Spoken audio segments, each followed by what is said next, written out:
Bueno, aquí tenemos a Brian, Daniel, Juan Diego, Juan Velázquez. Somos los que estamos hoy aquí, conectados en línea. Vamos entonces a iniciar la presentación y entonces cierro yo aquí mi cámara por un instante para que no nos quede tan pesado pues para el sistema mismo y que todo transcurra ahí. Bueno, muy bien. Entonces, le hablamos nosotros la sesión pasada que finalmente tenemos la posibilidad de empezar a estudiar lo que son las respuestas de los sistemas, ¿sí? Veíamos hace 8 días cómo responden los sistemas de primer orden, cuáles son sus características, qué es lo que debo tener en cuenta, ¿cierto? Y en esa misma línea, pues vamos a tratar hoy los sistemas de segundo orden. Nos vamos a dar cuenta que hay diferencias. Entonces, yo quiero hacer realmente mucho énfasis en esas diferencias para que se tengan pues en cuenta como las mismas y dentro de eso no haya pues como lugar a dudas. Y sobra decir, desde luego, lo que ustedes no entiendan, pues preguntarlo para que entonces el tema quede claro. Recordamos nosotros hace 8 días que todo partía de una ecuación diferencial, ¿cierto? Y cuando yo voy a hablar de la respuesta de los sistemas de segundo orden, pues lo habitual es que esto no represente para nosotros ninguna diferencia, sino que se vaya, digamos, en esa misma dirección. Quiere esto decir que si para el primer orden, para la respuesta de los sistemas de primer orden, era clave tener en consideración una ecuación diferencial, entonces para los sistemas de segundo orden, la ecuación diferencial, entonces pues también tiene cabida. Entonces vamos a llevar esta ecuación diferencial eh, allá al pizarrón donde nosotros tenemos la posibilidad de escribir. Voy a llevármela de una vez con unos equivalentes que están aquí. Y entonces cargamos el pizarrón, ¿cierto? Ahí ustedes lo deben estar viendo. Y ya con base en eso, entonces vamos arreglando las cargas aquí. Muy bien. Entonces ahí está. Bueno, entonces, ¿qué ocurre? Pues a esa ecuación diferencial, que se observa que es una ecuación diferencial de segundo orden, entonces vamos a darle el valor a los coeficientes, lo que nos están entregando, que nos dicen A sub 0 igual a 1, A sub 1 igual a P, A sub 2 es igual a B sub 2, que es igual a K, B sub 0 igual a B sub 1, que es igual a 0. Entonces, vamos a hacer aquí reemplazando los coeficientes, ¿sí? Entonces, reemplazando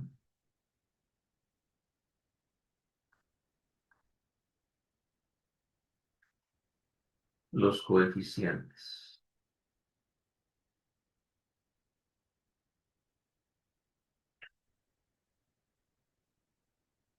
Vamos a tener presentes. Entonces, esto se hace para la ecuación diferencial. Entonces, miren, al reemplazar, vamos a tener segunda derivada de c de t con respecto al tiempo, porque a sub 0 es igual a 1. A sub 1 es igual a p, entonces queda aquí p por la primera derivada de c de t con respecto al tiempo.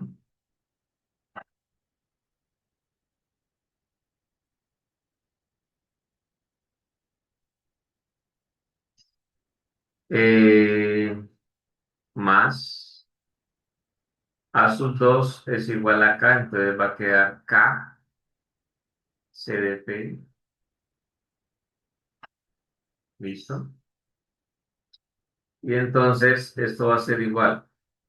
B sub 0 va a ser igual a B sub 1, que valen cero. O sea que esa segunda derivada y esa primera derivada se van a cancelar. Segunda derivada de R, primera derivada de R.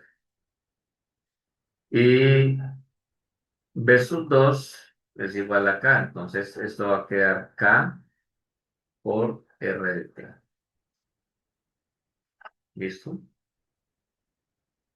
Entonces, si a mí me interesa conocer la función de transferencia, ya sabemos que lo que debemos hacer es eh, encontrar la función de transferencia. O sea, si me interesa, ¿qué es lo que tengo que hacer? Mejor dicho, pues para que quede claro, la transformada de Laplace, ¿cierto? Para conocer la función de transferencia, lo que quiero decir. Entonces, por medio de la transformada de Laplace,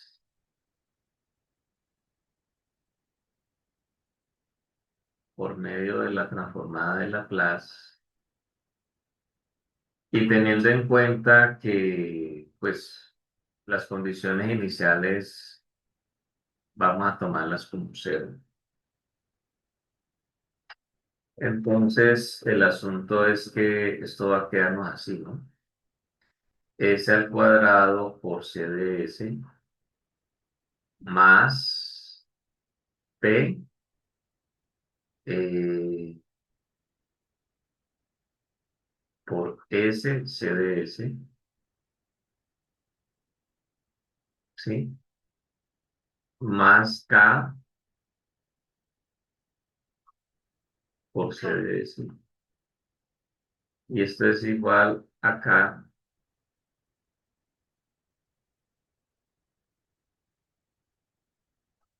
esto es igual a K por R de S.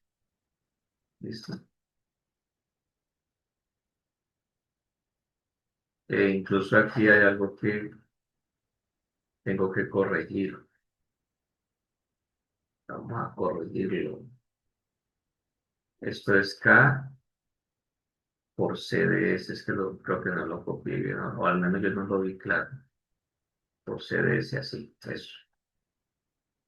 Ahí ya queda claro. Entonces, pues factorizamos términos semejantes. Entonces, esto va a quedar C de S.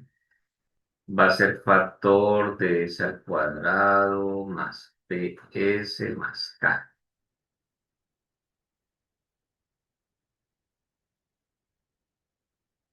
Y entonces, esto va a ser igual a K por RDS. ¿Listo? Entonces, la salida sobre la entrada va a ser finalmente K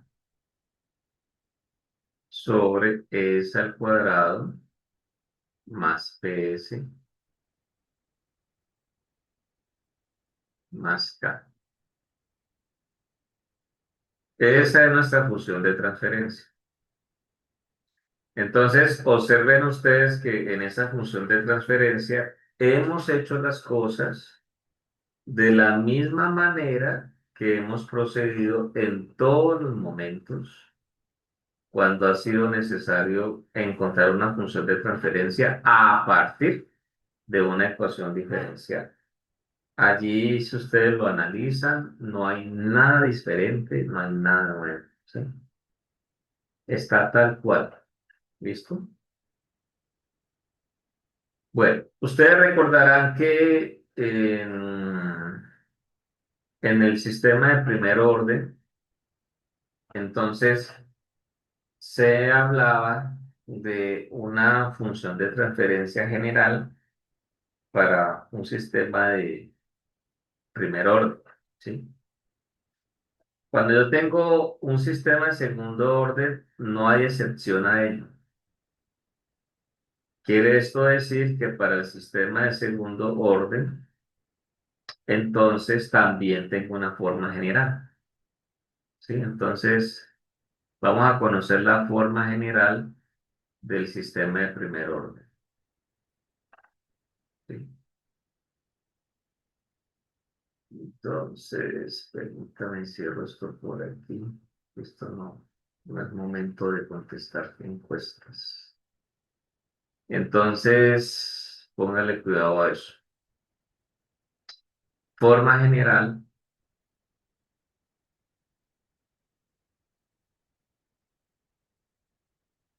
sistema de segundo orden.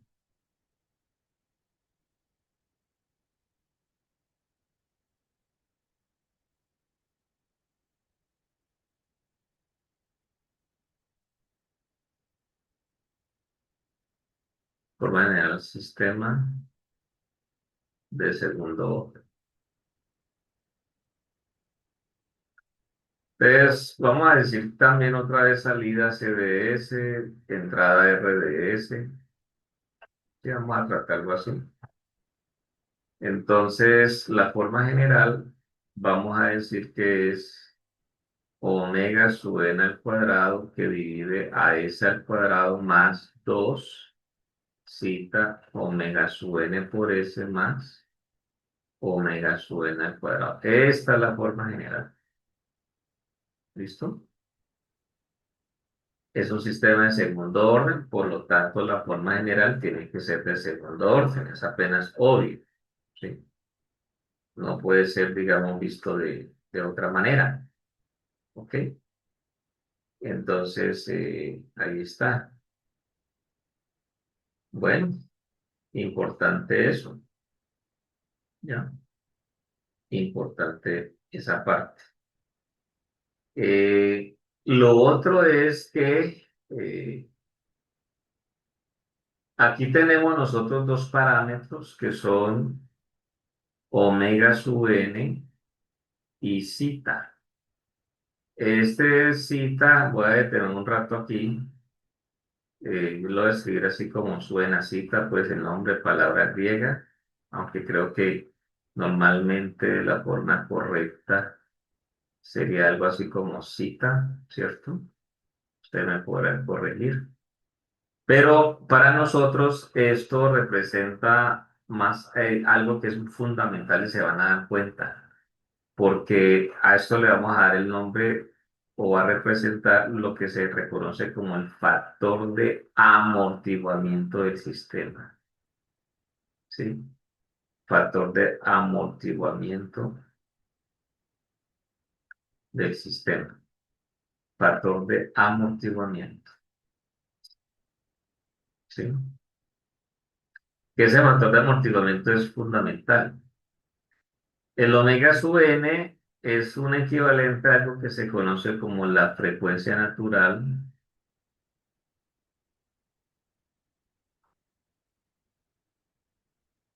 no amortiguada del sistema, ¿sí? Se le conoce así porque, a ver, cuando yo miro el factor de amortiguamiento, de acuerdo al valor que tenga dicho factor de amortiguamiento, se pueden dar muchos casos, ¿sí? Dentro de los casos, ¿qué puede llegar a suceder, muchachos? Puede llegar a suceder, por ejemplo, que el factor de amortiguamiento sea igual a cero. Entonces, si el factor de amortiguamiento llega a ser igual a cero, no hay amortiguamiento en ningún momento. Se puede llegar a dar, que sería pues como la idea, que el factor de amortiguamiento esté para nosotros, por ejemplo, entre cero y uno. Observen que hay algo que es importante. No estoy diciendo que sea cero menor o igual al factor de amortiguamiento menor o igual a uno, solamente entre cero y uno. O sea, que en ese caso el factor de amortiguamiento no puede ser ni cero ni puede ser uno. Puede estar cerca, sí, pero no puede ser ninguno de los dos datos. Entonces, cuando el factor de amortiguamiento nosotros lo tenemos entre cero y uno va a decir que el sistema está amortiguado, porque de hecho es el rango ideal para poder trabajar con un sistema de segundo orden. Solo que en lo posible, ese factor de amortiguamiento, a pesar de que ahí está, digamos, podría alguien decir abierto, porque entre cero y uno se puede tomar cantidad de datos o de valores para el factor de amortiguamiento, ¿sí? Porque eso puede ser desde 0,0005 cosas así, 0,1, 0,2, 0,3, 0,4, hasta 0,9, pero yo también puedo hablar de 0,92, 0,94, 0,95, o puedo hablar de 0,15, 0,17, pero entre toda esa cantidad de valores, lo ideal es que puedan tener valores cercanos a 0,7, 0,75, por ahí, ¿sí? Porque cuando veamos alguna de las figuras que se presentan, esas figuras allí no tienen, es decir, el transitorio que hablamos nosotros 8 días para el caso del primer orden, va a ser un transitorio que seguramente sea pues el idóneo, que se presente en la mayoría de casos cuando tratamos sistemas de estas características, que no sea muy brusco, ¿sí? Entonces, ese es un caso. Entonces, justo allí yo hablo ya de un amortiguamiento de mi sistema, que es como el caso ideal. Pero también se puede presentar que mi factor de amortiguamiento sea, por ejemplo, igual a uno, ¿sí? Se puede llegar a presentar eso, un factor de amortiguamiento igual a uno.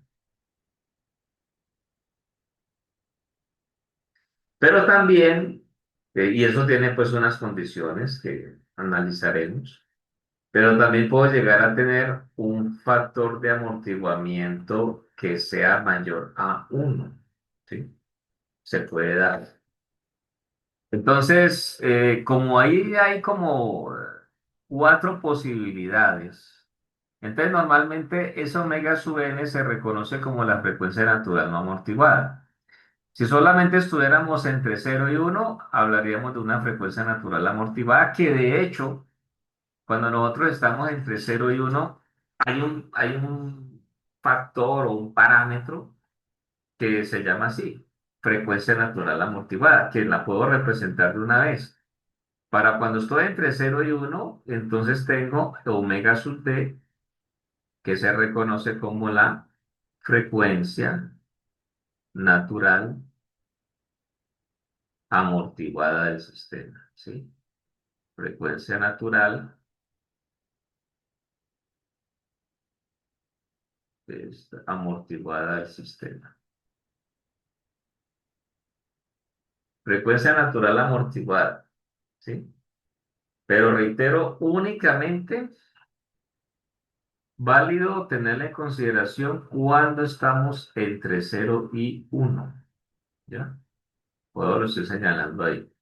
Válidos únicamente en ese momento, muchachos, para que lo tengamos por favor en cuenta, ¿ok?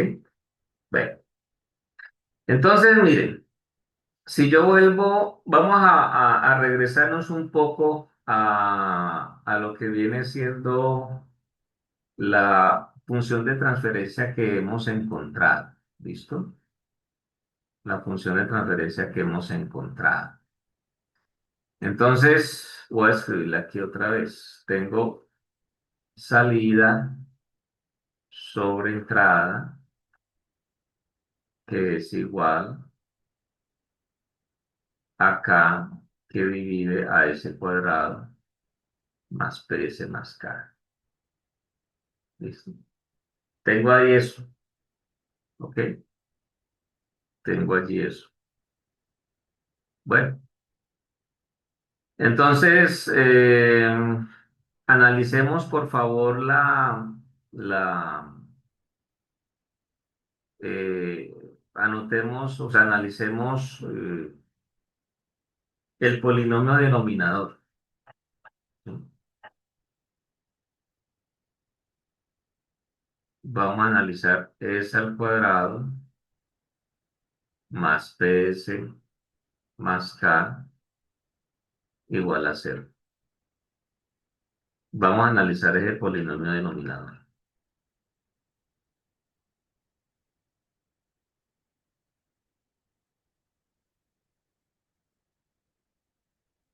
¿Listo?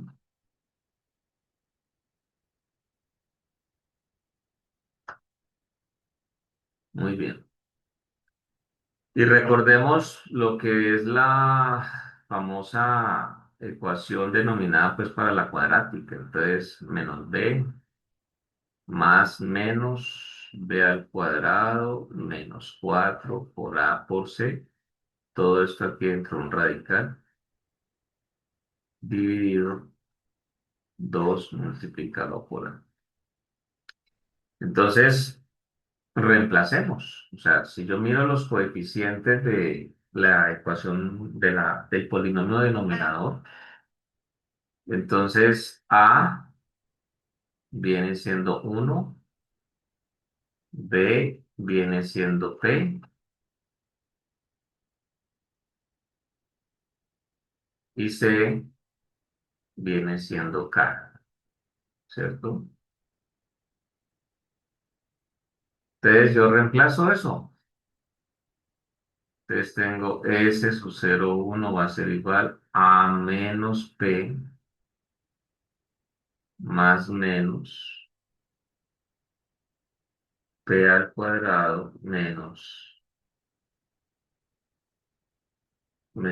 4 que multiplica a 1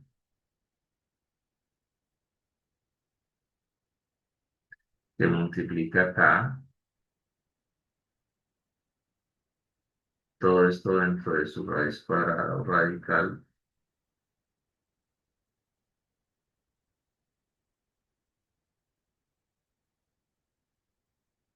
Y aquí abajo quedará 2 multiplicado por 1, o sea, un 2.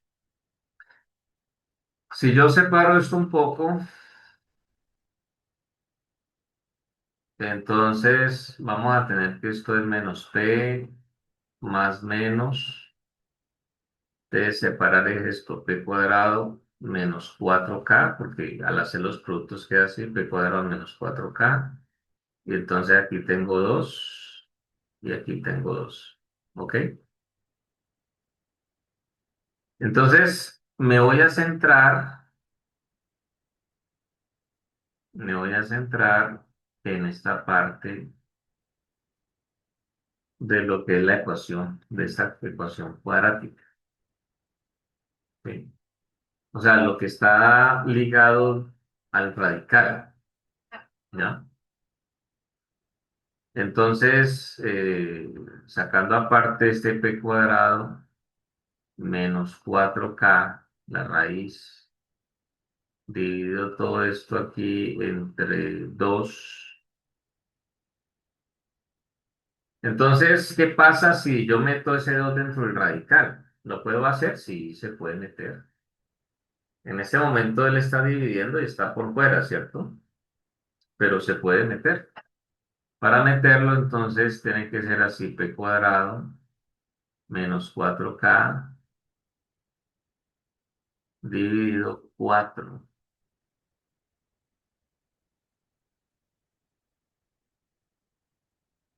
Yo por aquí abajo, aquí. Entonces, ustedes saben que entre un radical, ¿qué es lo que debe suceder para poderlo resolver? Pues que lo que esté allí sea cero, de cero en adelante, ¿no? Entonces, también podría yo decir esto, p cuadrado dividido 4 menos 4k dividido 4. ¿Sí o no? Entonces, ¿qué quiere decir eso? Que finalmente queda p cuadrado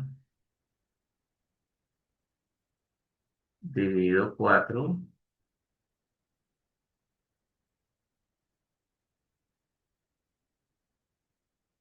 menos K.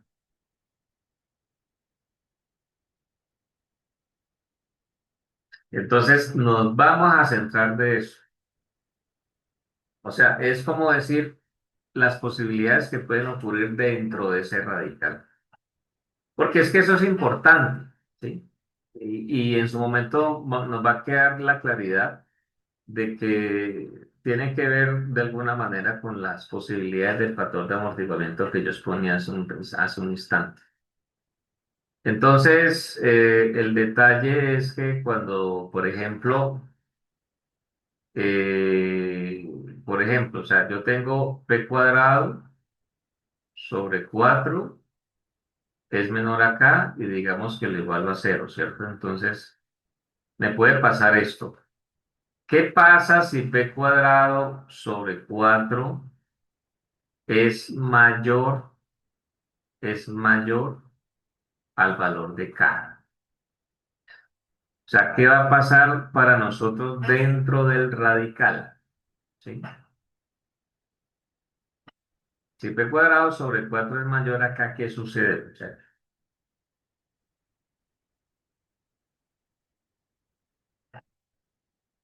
en su análisis, ¿qué sucede?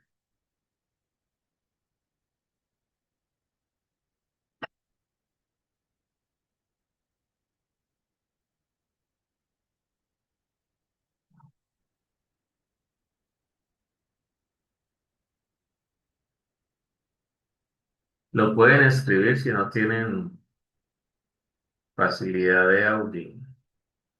¿Qué pasa si p cuadrado sobre 4 es mayor a k? Recuerden que eso está dentro de un radical. ¿Qué ocurre si se llega a dar esa situación?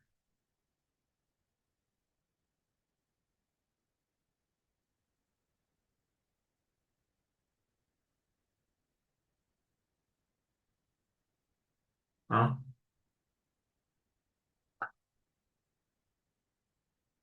¿Qué comenta Brian? ¿Qué puede decir Daniel? ¿O Juan Diego? ¿O Juan Velázquez? Por ahí como que ya hubo algo. Bueno, la pregunta de lo que ya habíamos hablado, sí, en efecto es en 8 días. En 8 días para que lo preparen. Y sobre p cuadrado sobre 4 mayor acá. ¿Qué ocurre dentro del radical en ese momento?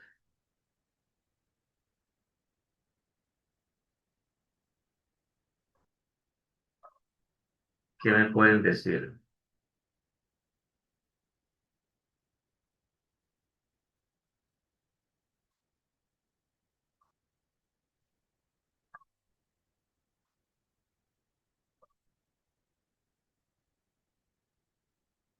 ¿Alguna opinión?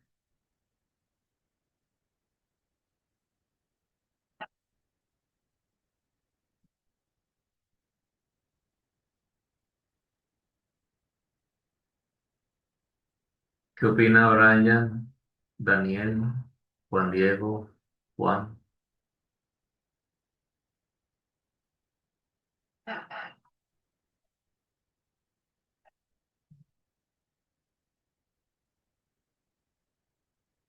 Juan Velázquez va a decir algo.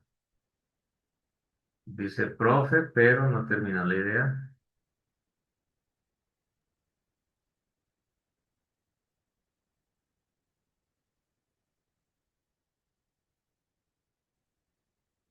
Termine la idea, Juan.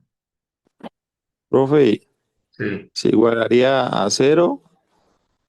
No, no, solamente estoy diciendo si p cuadrado sobre 4 que sea mayor acá. No, no estamos igualando a cero. O sea, uno iguala a cero previamente en qué aspecto. O sea, yo lo tengo aquí igualado a cero. Permíteme, este escribo acá para que entiendan todos ustedes. Yo aquí lo igualé a cero, ¿cierto? Entonces, ¿qué es lo que sigue?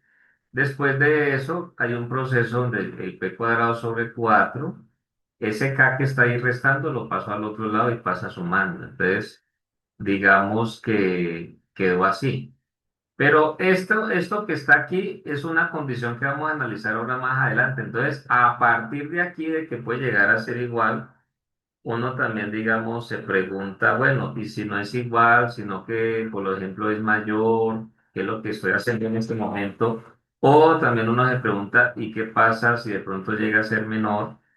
Entonces empezamos, fue con esta, ¿no? Con la que les estoy mostrando allí. Empezamos con el punto de saber qué ocurre si p cuadrado sobre 4 es mayor a k. Recuerden que esto sigue estando dentro del radical, o sea, yo en este momento no estoy mostrando el radical, la raíz cuadrada, pues, solamente estoy tomando lo que está dentro de la raíz para el análisis. Pero no se nos puede olvidar que eso sigue estando dentro de la raíz cuadrada. Es eso. Entonces, como todavía no veo ninguna opinión, vamos a decir, mire, cuando p cuadrado sobre 4 es mayor a k, entonces sucede que, ¿qué va a ocurrir? El valor dentro del radical es positivo, ¿sí? El valor dentro del radical es positivo en ese momento. Entonces, ¿qué pasa finalmente en ese sentido si entonces, como estoy diciendo yo, es positivo? Cuando lo que ocurre dentro del radical es positivo, eso influye en toda eh, la solución del sistema para uno finalmente concluir entonces que las raíces son raíces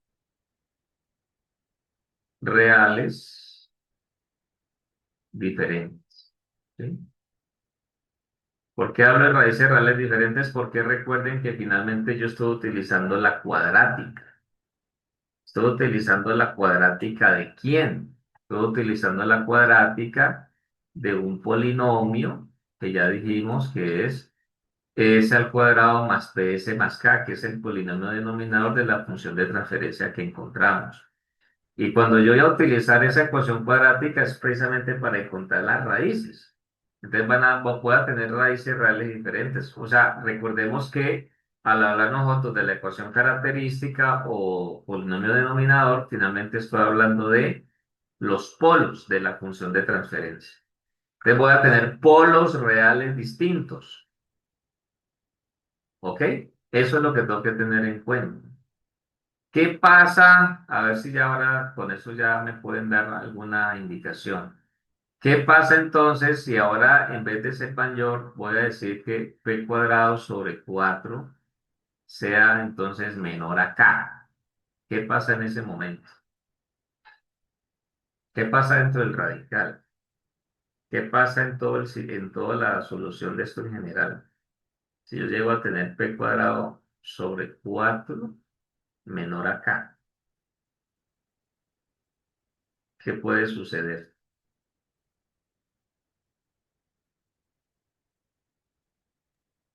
Eso ya harían iguales. No, en ese caso, cuando p cuadrado sobre 4 es menor a k, entonces ojo que dentro del radical vamos a tener el valor dentro del radical,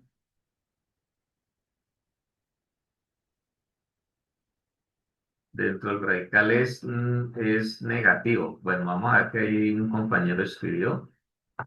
Vamos a ver si coincido con esto que estoy diciendo acá. Tendría raíces, es correcto, entonces escribió Brian Andrés. Entonces, ¿qué pasa? Como es negativo lo del radical, entonces las raíces, como dice, ese es el efecto final, ¿no? Entonces las raíces son complejas y conjugadas. ¿Listo? Las raíces son complejas y conjugadas. Ya están captando la idea. O sea, lo que ocurre dentro del radical, que es lo que quiero que se tenga en cuenta, genera un efecto sobre el comportamiento de las raíces del sistema. ¿Sí? Entonces, esa es como la parte, pues, que es, digamos, interesante, pues, como para tener en cuenta. Bien,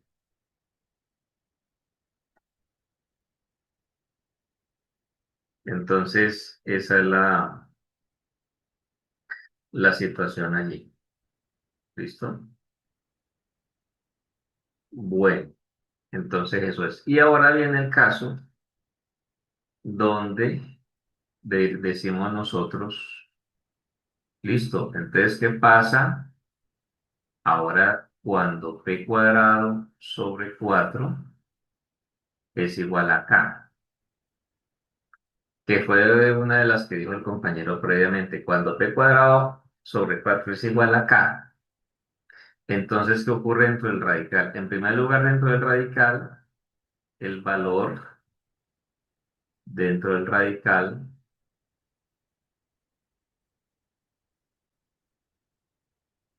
es cero, es un valor cero. Y entonces tendremos raíces iguales, raíces iguales. Voy a tener dos polos o dos raíces que van a ser iguales. ¿Sí? Cuando usted le pase eso es porque entonces dentro del radical la operación se hizo cero. No va a ser por otra situación distinta a eso. ¿Listo? Se hizo cero, entonces es lo que ya en ese caso pues toca entonces afrontar para ver entonces qué es lo que ocurre allí. ¿Listo? Eso es. Muy bien. Entonces, ¿cómo se refleja eso en el sistema, pues en general? Eso vamos a darnos cuenta de que estas tres aspectos tienen relación con lo que yo dije previamente, ahora que hablaba yo del factor de amortiguamiento, cuando íbamos conociendo lo que es omega n, lo que es zeta, que es el factor de amortiguamiento, y lo que es un término llamado omega d. Entonces, realmente, por lo regular, uno no tiene en cuenta qué ocurre con el factor de amortiguamiento igual a cero. Y cuando digo que no se tiene en cuenta es porque cuando ya uno logra estudiar qué pasa con un factor de amortiguamiento entre cero y uno, qué pasa con un factor de amortiguamiento igual a uno, qué pasa con un factor de amortiguamiento mayor a uno, entonces uno ya sabe que cuando es cero, ¡pa! Eso lo diremos más adelante. ¿Sí? Entonces uno ya sabe, o sea, ya con el hecho de haber estudiado los otros casos, ya uno sabe lo que implica un factor de amortiguamiento cero. De hecho, uno lo puede decir, o sea, no tendría el sistema ningún tipo de amortiguamiento. Podríamos hablar de un sistema oscilatorio, ¿sí? Y entonces, pues no hay amortiguamiento, no hay amortiguamiento, es nulo totalmente. Entonces, eso que está ahí abajo, cuando dentro del radical es positivo, es negativo, es cero, influye finalmente en el comportamiento de dicho factor, del factor de amortiguamiento. Entonces, de los dos parámetros que tiene la ecuación o la función de transferencia general que había yo indicado previamente, ¿cuál puede ser más relevante e importante? Bueno, omega n es importante. Eh, digamos que un parámetro complementa al otro, pero finalmente uno nota que el factor de amortiguamiento es clave para uno poder entonces conocer cómo se comporta el sistema, cómo responde ante un escalón. Particularmente esto se analiza mucho para un escalón. No quiere decir que no se pueda analizar para los otros tipos de entrada, como una rampa se puede, pero como los escalones tienen para nosotros un aspecto que es fundamental allí, entonces el asunto es que pues en ese orden de ideas, dentro de los aspectos que son fundamentales, eh, pues ya uno vamos a darnos cuenta pues que cómo logramos relacionar que yo tenga cita entre 0 y 1, cita igual a 1 o cita mayor a 1 con lo que está escrito abajo, pues cuando dentro del radical se hace positivo, negativo o cero. Es lo que quiero pues dar a entender acá. Entonces, ya viendo esto, regresemos nosotros aquí. Observen ustedes que, pues aquí en la parte inferior se nos muestra una representación del diagrama de bloques para dicho sistema. Es fácil llegar a eso. Vamos a hacerlo rápidamente para que ustedes no tengan la inquietud. ¿Qué tenemos nosotros? A ver, nosotros tenemos que la función de transferencia es arriba acá, antes lo que está mirando acá antes. Nuestra función de transferencia, salida sobre entrada, es K como numerador, dividido S al cuadrado más PS más K. ¿Sí?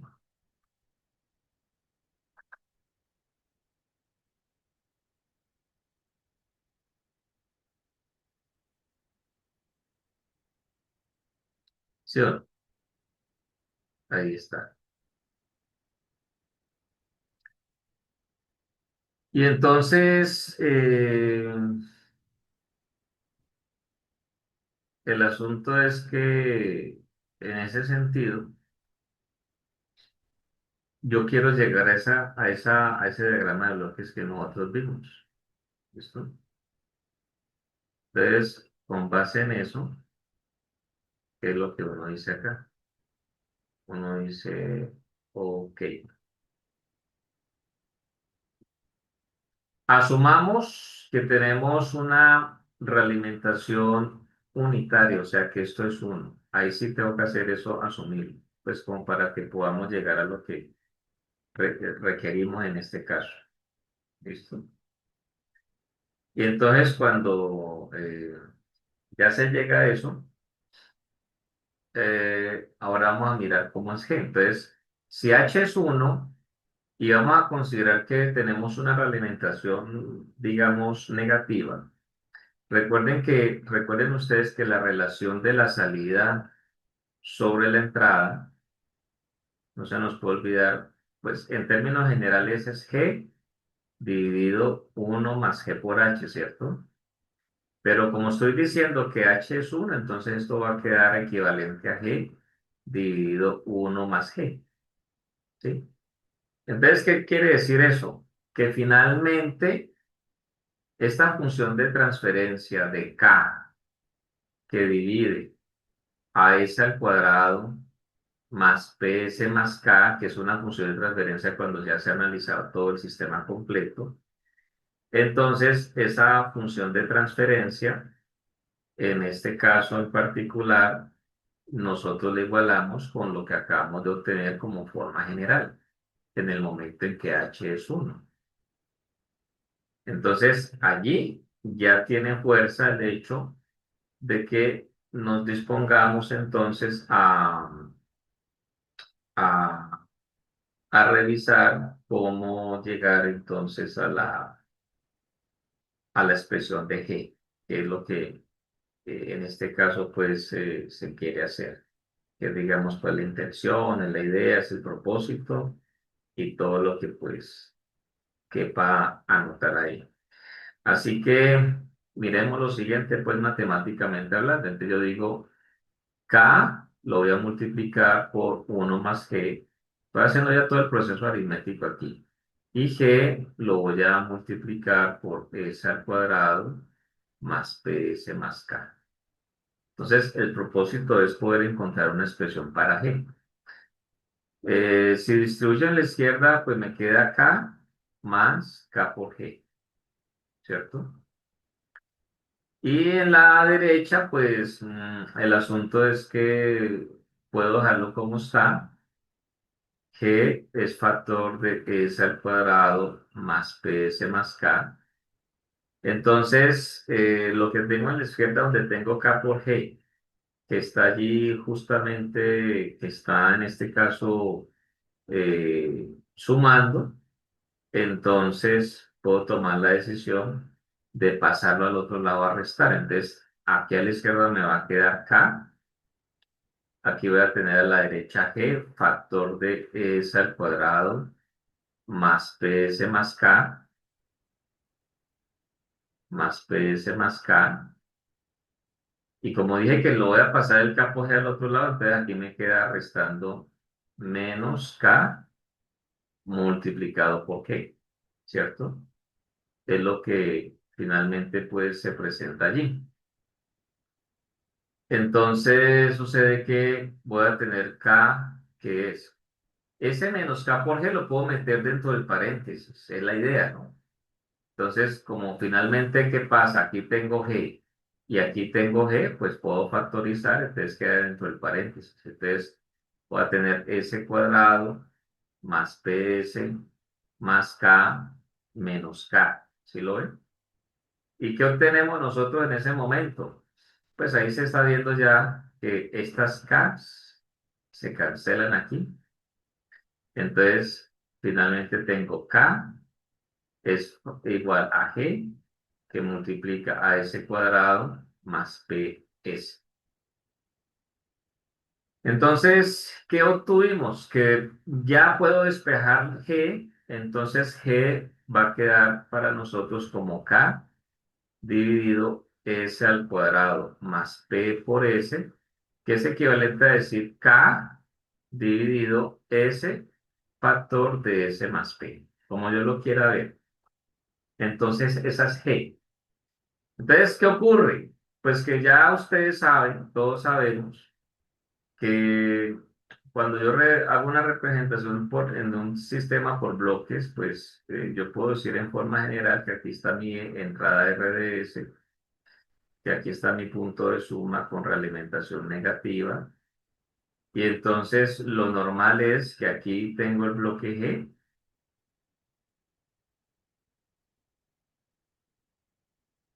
y lo normal es decir que aquí tengo el bloque H, ¿sí o no? Eso nosotros lo estudiamos, fue de hecho el primer diagrama que analizamos para poder encontrar las diferentes dinámicas o funciones de transferencia. Entonces, aquí tengo la salida CDS, ¿cierto? Tengo eso allí. Entonces, en este orden de ideas, ¿qué sucede? ¿Qué pasa? Como ya dijimos que H vale 1, entonces, teniendo en cuenta que H vale 1 y teniendo en cuenta lo que ya es G, pues este diagrama se convierte en el equivalente que ya habíamos visto previamente ahí en la diapositiva. Entonces, esto viene siendo para nosotros así. Aquí la G es K sobre S por S más P. Está esto aquí, normal. Aquí tengo la salida C de S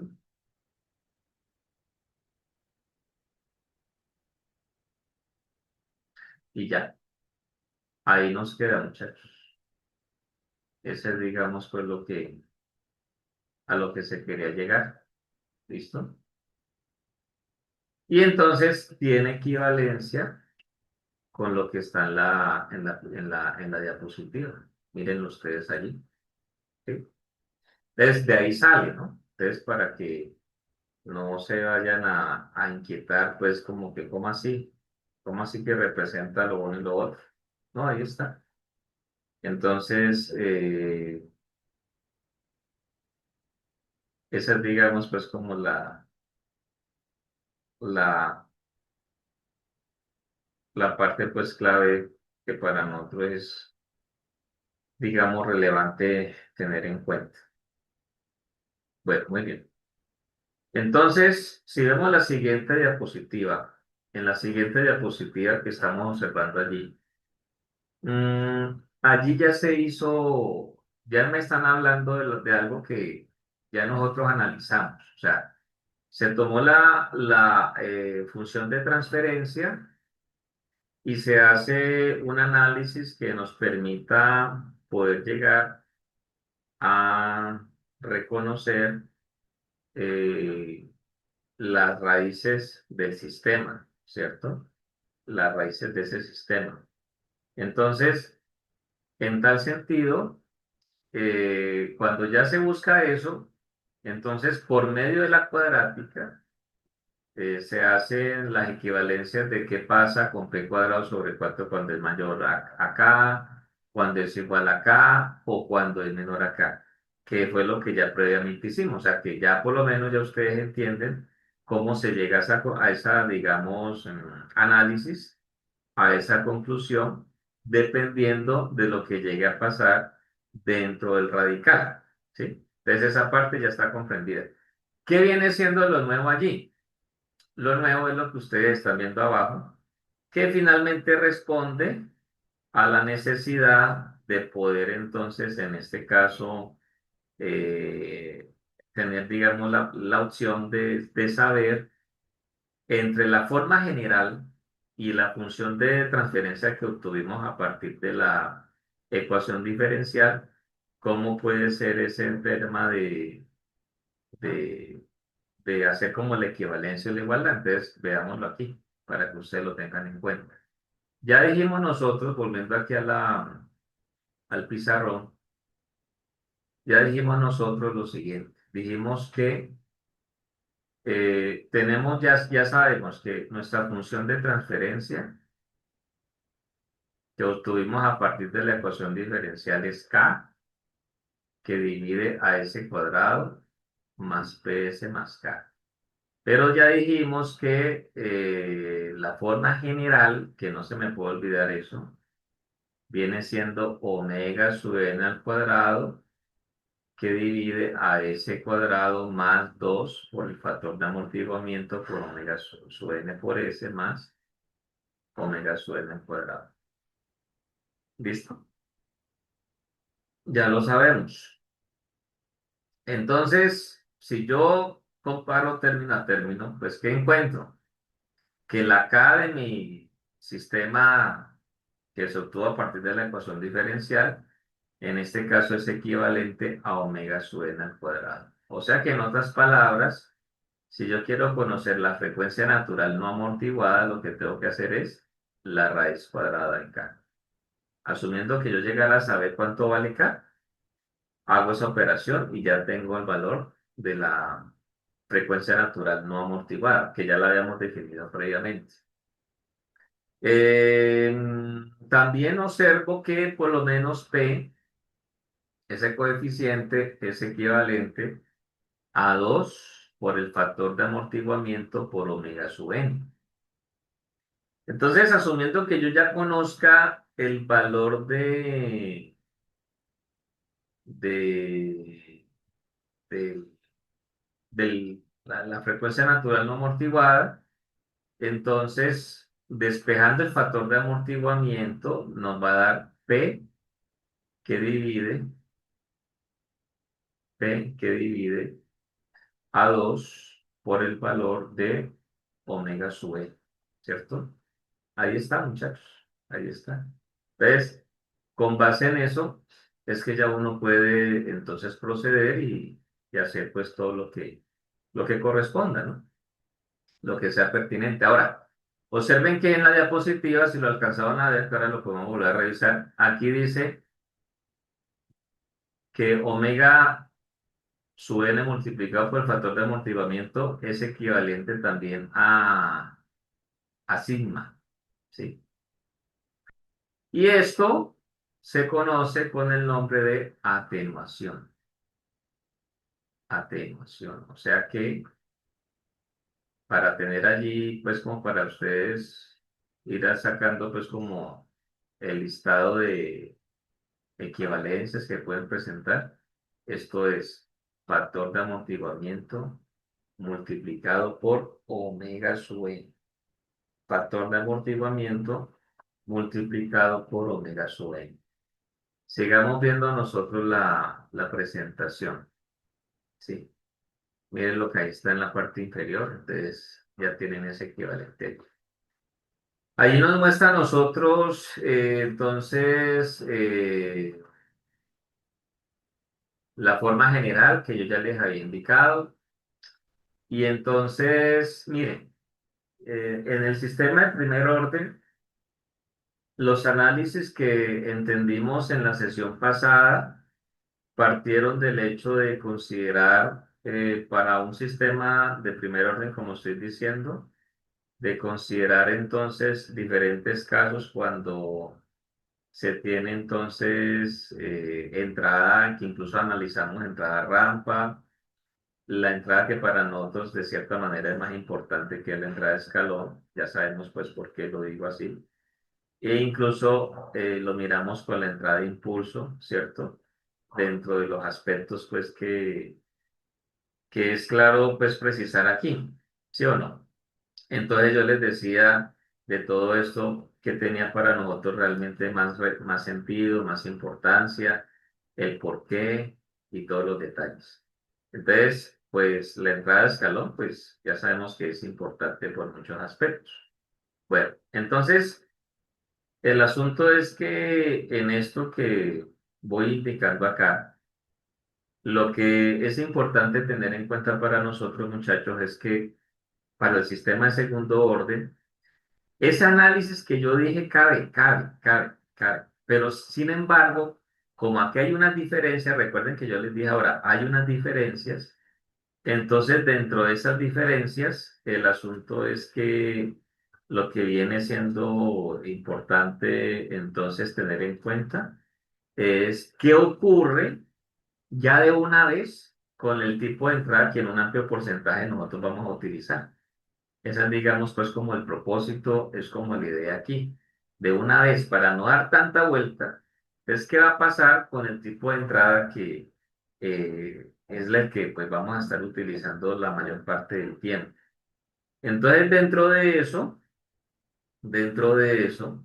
entonces cabe la opción de uno decir, listo. Entonces veamos qué ocurre para un escalón, ¿sí? Entonces, este escalón aquí se considera un escalón de magnitud uno, un escalón unitario. Ustedes lo miran allí, allí se analizará la respuesta transitoria ante una entrada escalón unitario, ¿sí? Es lo que en este caso pues se quiere ver. Y bueno, eso tiene pues su importancia, tiene pues su relevancia, lo cual está bien, no hay ningún problema pues por eso.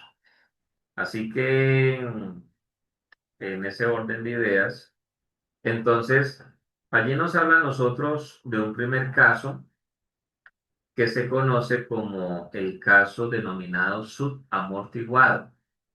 Observen que cuando el caso se habla de un caso subamortiguado, entonces mire que lo relaciona con el hecho de que el factor de amortiguamiento está entre 0 y 1. ¿Sí? Un factor de amortiguamiento que está entre 0 y 1. Entonces, vamos a analizar aquí, a ver eh, qué es lo que se presenta pues para nosotros y si es algo reiterado o no dentro de los aspectos pues que sean relevantes pues para tener en consideración. Entonces vámonos al pizarrón y a sacar más conclusiones de eso. Entonces, veamos aquí. Entonces, caso subamortiguado.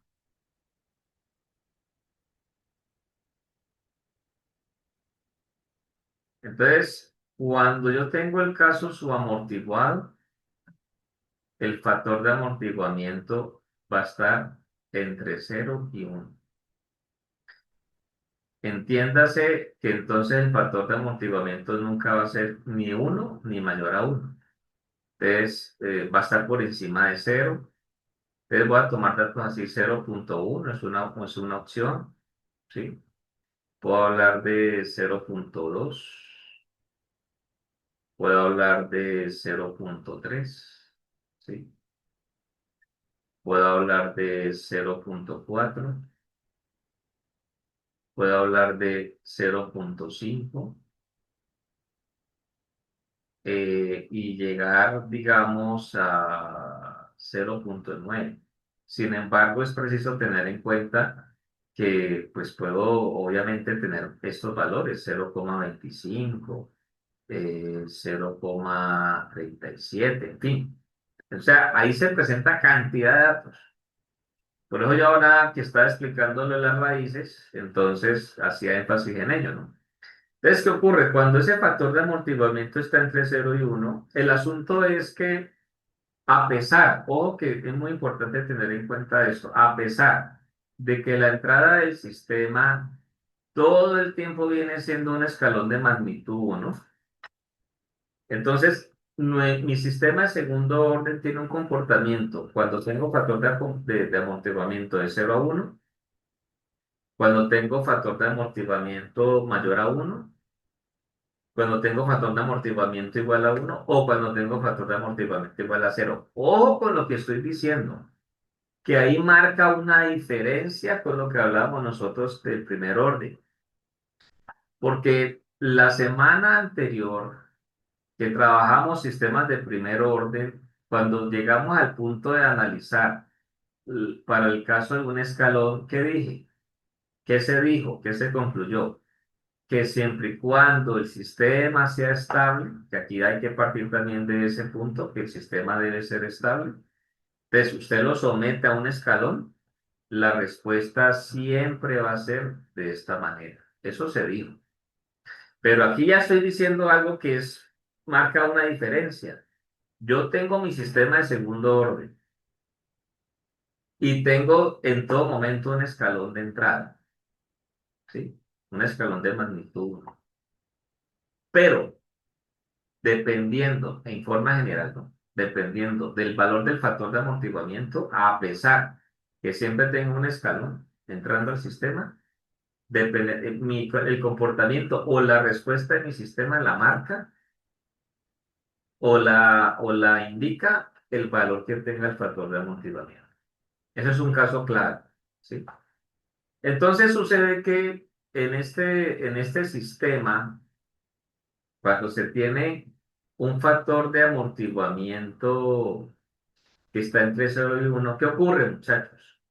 Pues ocurre lo mismo, es decir, yo tengo que tomarme el trabajo de que el sistema pues se analice como ya ustedes saben. ¿Cómo así? Pues mire, vea, yo tengo la forma general, salida sobre entrada, y esto viene siendo entonces omega sub n al cuadrado sobre s al cuadrado más 2 zeta por omega n por s más omega sub n al cuadrado. Entonces, cuando ya esta RDS va a, pues ya se va a aplicar, entonces esto va a ser así. Aquí abajo s al cuadrado más 2 zeta por omega sub n s más omega sub n al cuadrado. Aquí tengo omega sub n al cuadrado y aquí tengo ya la RDS, ¿sí? De ya sabemos que la entrada es un escalón unitario, entonces finalmente eso va a ser para nosotros así.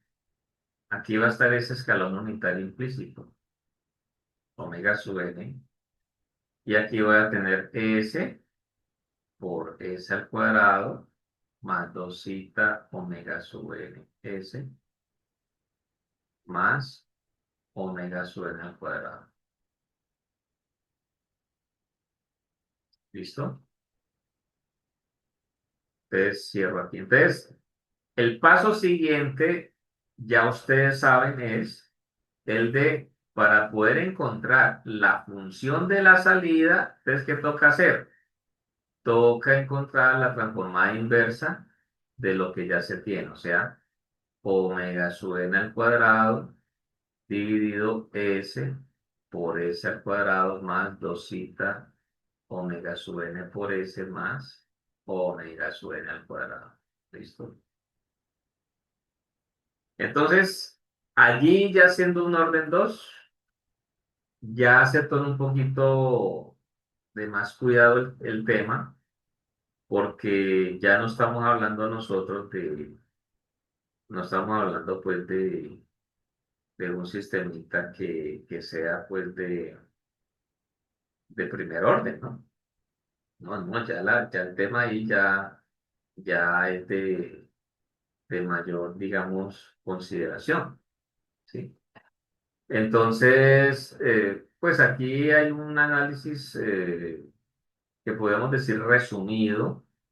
Entonces, mire que ahí está abajo lo que yo acabo de manifestar. Sí, pues, entonces, cuando se hace la transformada inversa para un caso así, entonces sucede que obviamente eso conlleva a la utilización de las fracciones parciales. Y entonces miren ustedes cómo es la función de la salida en el tiempo. Es una función de salida un tanto elaborada. Y ahí se observa pues lo que ocurre. Entonces, a partir de esa función, a partir de esa expresión, uno ya dándole valores al factor de amortiguamiento, omega sub n, y lo que ahí aparece ahora como omega sub d, que ya sabemos que es la frecuencia natural amortiguada de nuestro sistema, entonces ya uno puede empezar, digamos, a trabajar. De hecho, recordemos el equivalente, que no lo he indicado, no he hablado de él, pero cuando yo tengo un factor de amortiguamiento entre 0 y 1, la frecuencia natural amortiguada viene siendo omega sub n por la raíz cuadrada de 1 menos factor de amortiguamiento al cuadrado. ¿Sí? Ahí la ven ustedes, de hecho aquí está. Entonces, tiene ese equivalente. ¿Ya? ¿Listo? Y entonces, esa frecuencia natural amortiguada, ojo, solamente es válida cuando tengo un factor de amortiguamiento entre 0 y 1, o sea, cuando corresponde a un caso denominado caso subamortiguado. ¿Ves? Cuando se tiene eso, muchachos, no podemos decir muchachos y muchachas porque no entraron las compañeras.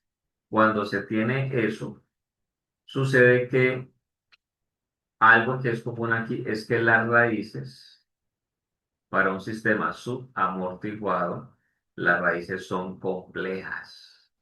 ¿Listo? Raíces complejas. ¿Sí? Conjugadas, como habíamos dicho, pero conjugadas complejas. O complejas y conjugadas. Entonces, ahí está para que ustedes lo tengan en cuenta. ¿Listo? Entonces, ¿qué es lo que se acaba de concluir acá? Que el asunto está encaminado que cuando tengo que p cuadrado sobre 4 es menor acá, entonces el valor dentro del radical es negativo, es cierto, raíces complejas y conjugadas, y entonces estamos hablando del caso subamortiguado. Ojo con eso, subamortiguado. ¿Sí? Estamos hablando del caso subamortiguado. Es lo que vale la pena pues tener en cuenta. Estamos hablando del caso subamortiguado. ¿Listo? Muy bien. Entonces, es eso, muchachos. Caso subamortiguado. Y ese caso lo vamos a analizar. Vienen al final unos ejemplos. Y entonces eso va a ser analizar. Por ahora estamos mirando todo lo que es conceptual, ¿cierto? Para que se entienda una relación con la otra. Viene otro caso que se denomina el caso de amortiguamiento crítico, ¿sí? Entonces, el amortiguamiento crítico va a ocurrir cuando eh, lo que tenemos dentro del radical se hace cero, porque hablamos de las raíces que en este caso son iguales, ¿sí? A eso se le llama amortiguamiento crítico o críticamente amortiguado. Entonces, se supone, se sobreentiende que tal vez de los casos allí pues que se están dando, mire que ya la respuesta es diferente, ¿sí? Mire la forma de onda con el caso su amortiguado, mire cómo es, y mire la forma, bueno, la forma de onda no es la palabra, lo que quiero hablar de la función, mire porque la forma de onda la vamos a ver más adelante, la función. Mire la función de la salida cuando el caso es su amortiguado. Y mire la función de la salida para esa misma función de preferencia, pero cuando hay un amortiguamiento crítico. De hecho, se puede decir que es la más sencilla para analizar porque pues no es tan elaborado llegar a la respuesta, ¿no? ¿Por qué razón? Porque pues allí el factor de amortiguamiento en ese momento es igual a uno, ¿sí? Entonces, cuando yo hablo de un caso de amortiguamiento crítico, es como un punto de frontera, se podría indicar de esa manera. Entonces, veamos acá. Entonces, veamos aquí. Ya vimos el amortiguador, entonces ahora viene caso, caso amortiguamiento crítico,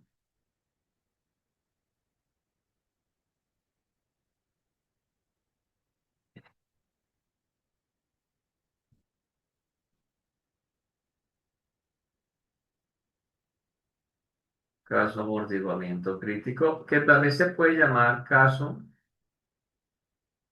críticamente amortiguado, muchachos. Se puede llamar caso críticamente amortiguado, no hay ningún problema con eso. ¿Listo? El críticamente amortiguado, entonces, ¿qué es lo que lo identifica de esa forma? Porque el factor de amortiguamiento va a ser igual a 1. Factor de amortiguamiento va a ser igual a 1. Entonces, aquí las raíces son iguales. Esa es una de sus principales características, ¿ya? Entonces, obviamente que en un caso de amortiguamiento crítico o críticamente amortiguado, cuando pasa eso, ¿qué ocurre?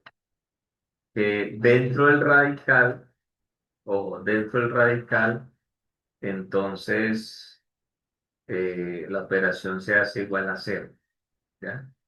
Dentro del radical, la operación se hace igual a cero. ¿Listo? Dentro del radical, todo se hace igual a cero. Entonces, si eso ocurre, es mucho más sencillo encontrar la función de la salida. Entonces, aquí, cuando tengo el valor dentro del radical en cero y las raíces son iguales, entonces porque tengo un caso de amortiguamiento crítico.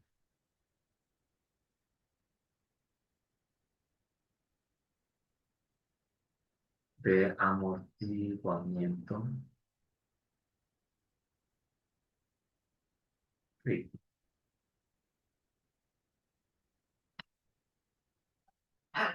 Caso de amortiguamiento crítico. Eso es lo que se presenta allí. ¿Listo? Eso es, eso es lo que nosotros podemos decir. Amortiguamiento crítico. No es más. Entonces, por el hecho de que dentro del radical hay un cero, entonces el asunto es que cuando ya uno tiene valores pues del omega n, el factor de amortiguamiento que hacen que esa cuestión suceda, lo que se encuentra es que entonces miren ustedes, ¿no? Lo que estamos mirando, o sea, La función de transferencia es como si se recortara un poco más y desaparece el factor de amortiguamiento allí. No es que el factor de amortiguamiento pues sea cero, solamente que como vale uno, entonces queda así más sencillo el tema.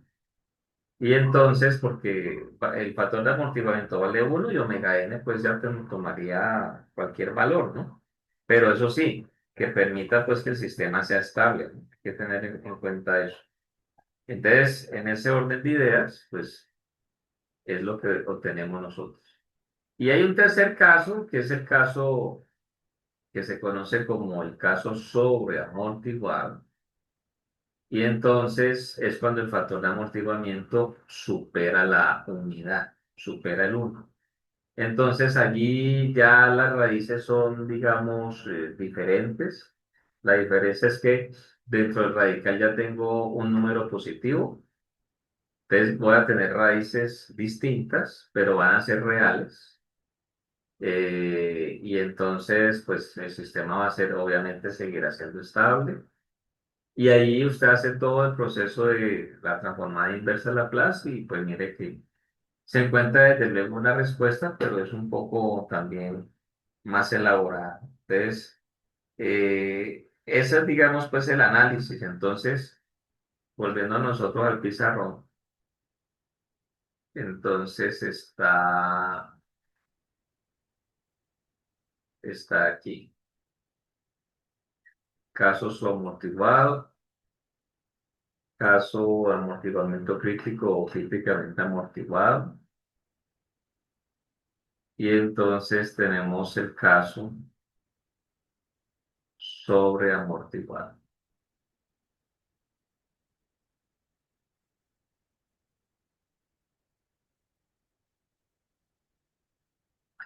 Caso sobreamortiguado, y ya. Entonces, en el caso sobreamortiguado, el factor de amortiguamiento es mayor a uno. Entonces, tenemos las raíces reales diferentes.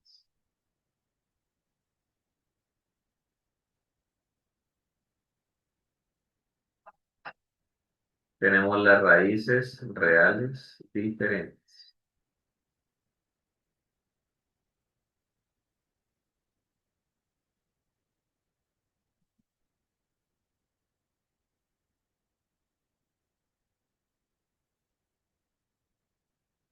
Muy bien. Así que, teniendo eso, eh, el asunto es que acá, para que ya tengamos las equivalencias, este del primero, cuando encontramos que el radical es positivo, entonces caso sobreamortiguado. ¿Listo? Caso sobreamortiguado. ¿Ok? Entonces, ustedes me preguntarán, bueno, profe, y de esos casos, entonces, ¿qué? ¿Qué decir? Bueno, sucede que el mejor de todos, el recomendado, voy a escribirlo aquí abajo, aquí abajo. El caso recomendado,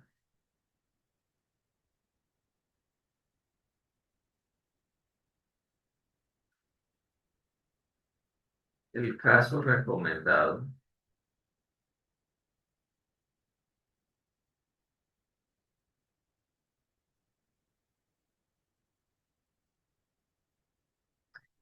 viene siendo para nosotros el que se conoce como el caso subamortiguado. Ese es el recomendado, ¿sí? A pesar de que tiene raíces complejas y conjugadas, ese es el que nosotros queremos, ¿ya? El caso críticamente amortiguado es un valor, un punto ahí como de frontera. Frontera entre, que, entre el subamortiguado y el sobreamortiguado. Entonces, cuando tienes sobreamortiguamiento, la respuesta se hace más lenta. Lo interesante es que la respuesta al graficarla se parece como si se tratara de un sistema de primer orden, ¿sí? Porque pues tiene esa forma así de ser. Pero realmente el que se recomienda y el que entrega un mejor desempeño y obviamente teniendo en cuenta otros aspectos que iremos viendo poco a poco, viene siendo el caso subamortiguado, ¿ya? Entonces, esa es, digamos, la situación para tener en cuenta dentro de lo que finalmente es clave tener aquí, pues, presente, ¿no? Entonces, ahí está, ¿listo? Bueno, entonces, los ejemplos que analizaremos, pues, nos van a dar más luces, obviamente. Ahora, antes de pasar nuevamente a la presentación, pues, ya, ¿qué podríamos decir? A ver, ¿qué pasa cuando el factor de amortiguamiento es cero? Pues mire que en ninguno de los casos está allí fijado, ¿cierto? Pero yo lo dije hace ya un rato. Cuando usted tiene un factor de amortiguamiento cero, que el factor de amortiguamiento sea cero, si yo hablo que ese cita es un factor de amortiguamiento, entonces lo que yo tengo que entender es que el sistema no se amortigua, ¿sí? No se amortigua. Factor de amortiguamiento cero, el sistema no se nos va a amortiguar. Tiene esa situación o tiene, digamos, esa dificultad y no es lo ideal. Y si no se amortigua, entonces va a querer esto decir que entonces corremos el riesgo o no se corre el riesgo, se convierte en un sistema oscilante, ¿sí? O sea que es como hablar de algo así.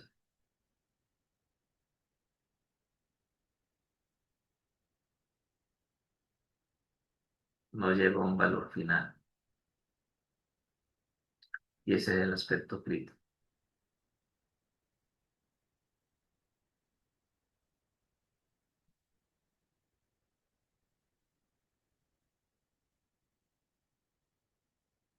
Bueno, entonces esas son las claridades.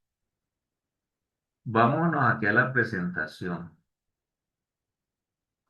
y empecemos a ver ya respuestas, ¿no?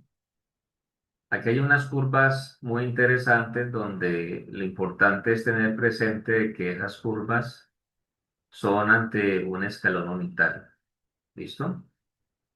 Eso es importante. Entonces, observen ustedes que ahí en el mismo sistema, la misma función de transferencia, varía es el factor de amortiguamiento.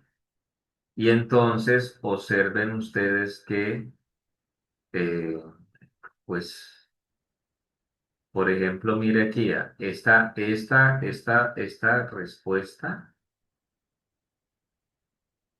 que es esta misma, es con un factor de amortiguamiento nulo, cero. Es un sistema oscilatorio totalmente. Entonces, el factor de amortiguamiento no puede ser cero. Un factor de amortiguamiento ya mayor a la unidad, mire lo que hace, mire la respuesta, vean, ¿sí? Aquí estamos, se está graficando, se graficó para 12 segundos, teniendo una entrada escalón unitario, uno sobre S o en el tiempo uno. Y entonces cuando es sobreamortiguado, mire que cambia considerablemente, pues, la respuesta, su velocidad se hace más lenta, pues es estable sí, pero se hace lenta. Y acá se puede observar lo que yo decía en función de que tal vez cuando hablamos de el valor del factor de amortiguamiento, es válido establecer valores entre 0,7 y 0,8 porque por lo menos para 0,7 pues aquí está la curva, ¿sí? Entonces, lo que se conoce como el transitorio no es un comportamiento exagerado como en los otros casos y rápidamente el sistema se va a estabilizar. Cuando tengo 0,8 pues es lo que estoy aquí, entonces puede ser más rápida la salida de él. Pero cuando yo tengo valores de 0,2, 0,4, el sistema finalmente va a llegar a un valor final. Los 12 segundos que tiene aquí no fueron suficientes para poder ver eso. Pero si ustedes le hacen el seguimiento a la curva, entonces uno observa que en la medida que pasa el tiempo, entonces se va amortiguando más la respuesta, solo que como ya he dicho, pues se demora un poco más en llegar al valor final, se demora un poco más en estabilizarse, y por eso la recomendación clave es que el factor de amortiguamiento esté entre 0,7 y 0,8. ¿Sí? Miren ustedes para 0,4 que es la roja de aquí. Va a llegar más rápido que para 0,2 pero en ese caso no, los 12 segundos no alcanzaron.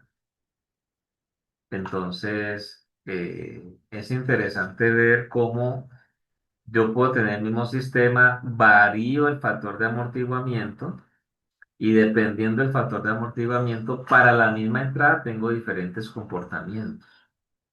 Y la figura allí lo muestra, ¿no? La forma de onda. Entonces, ese es un aspecto que es importante no olvidar, ¿ya? Importante tener claro, tener en cuenta. Bueno, entonces, otra diapositiva.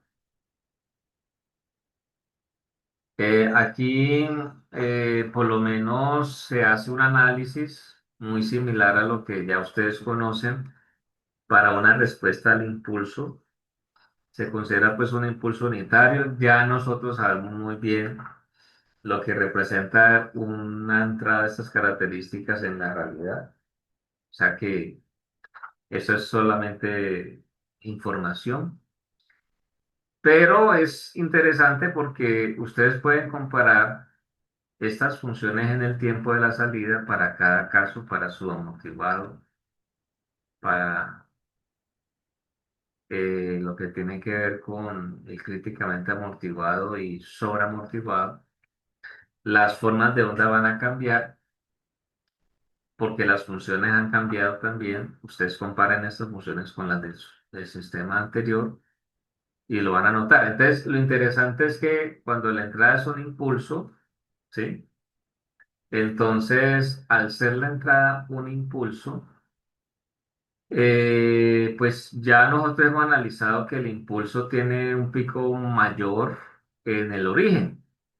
Pues tiene mucho sentido porque pues finalmente hace parte de, de lo que pues se ha tratado, se ha analizado, se ha estudiado y demás.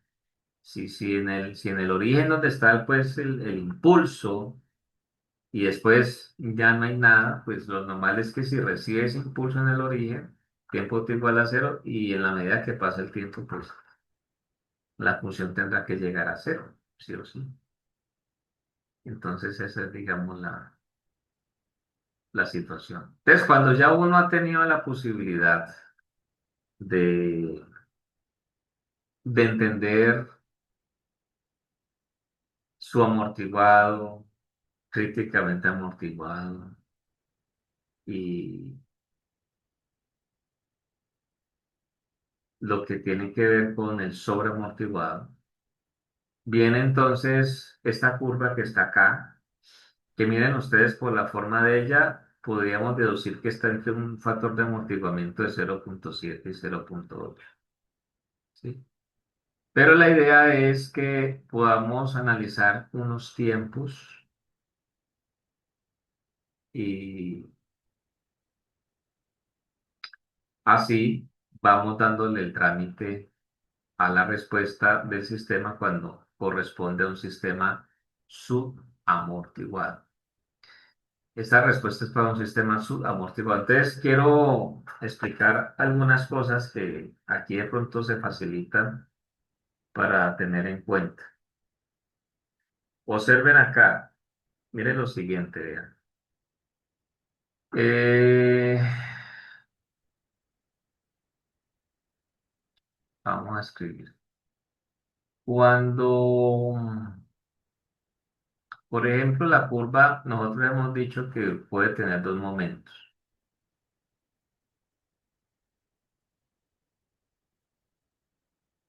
Cuando estamos en el transitorio,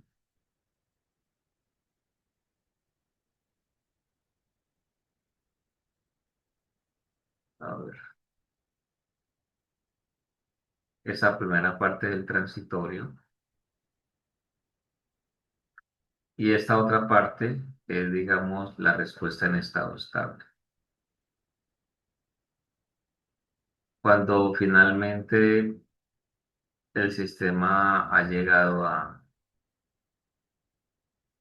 al valor final, entonces ahí está en estado estable, porque ya es un dato que nosotros podemos pues identificar, es un dato que podemos precisar y eso viene siendo para nosotros muy, pero muy importante, ¿sí? Es clave realmente. Entonces es eso.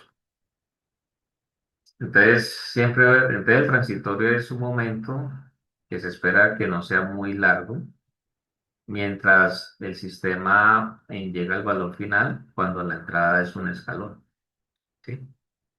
Entonces ahí está. Entonces, ustedes ven que a la derecha hay unos tiempos. Hay un tiempo que habla de tiempo de retardo, T sub D. Hay un segundo tiempo que es tiempo de crecimiento, T sub R. Un tercer tiempo conocido como el tiempo pico, T sub P. Luego habla de un sobreimpulso máximo, M sub P. Y de tiempo de establecimiento, T sub S, que ese tiempo de establecimiento se define de la misma manera que hablábamos nosotros para el sistema de primer orden.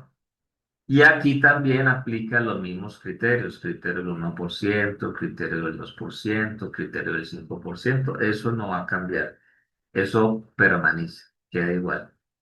Para que por favor lo tengan presente, lo tengan en cuenta, eso no va a cambiar.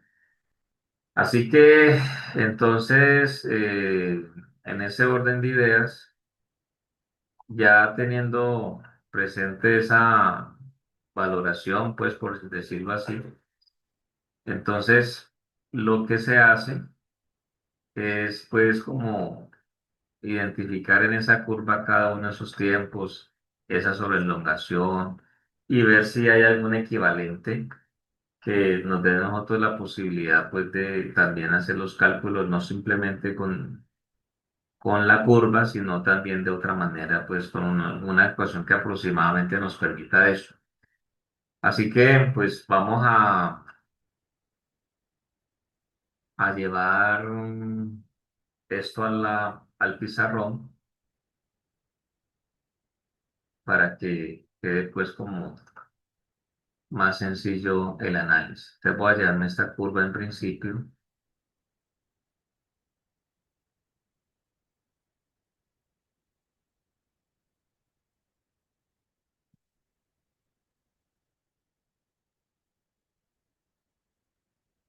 y vámonos al pizarrón.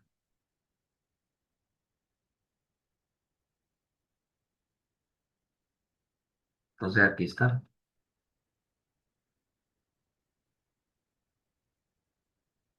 ahí está.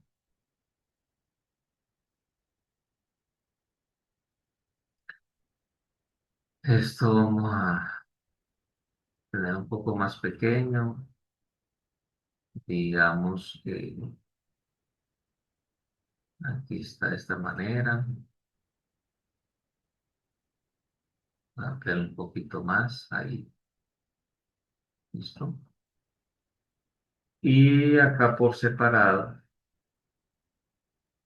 Vamos a copiar este listado para no olvidar el orden y lo pegamos justo aquí.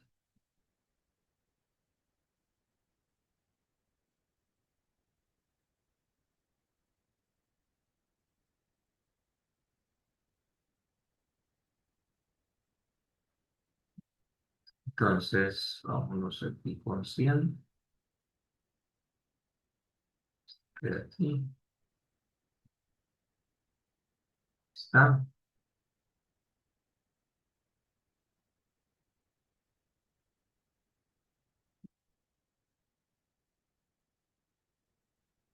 listo. Muy bien, así puede ser. Entonces, ¿qué es el tiempo de retardo?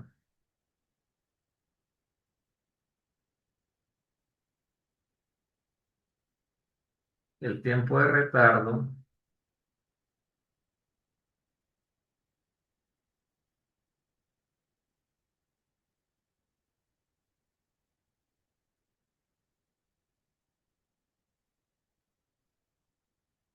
es el tiempo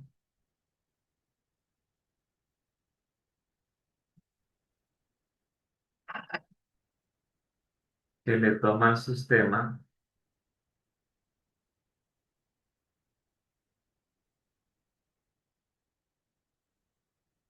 alcanzar el 50% del valor final.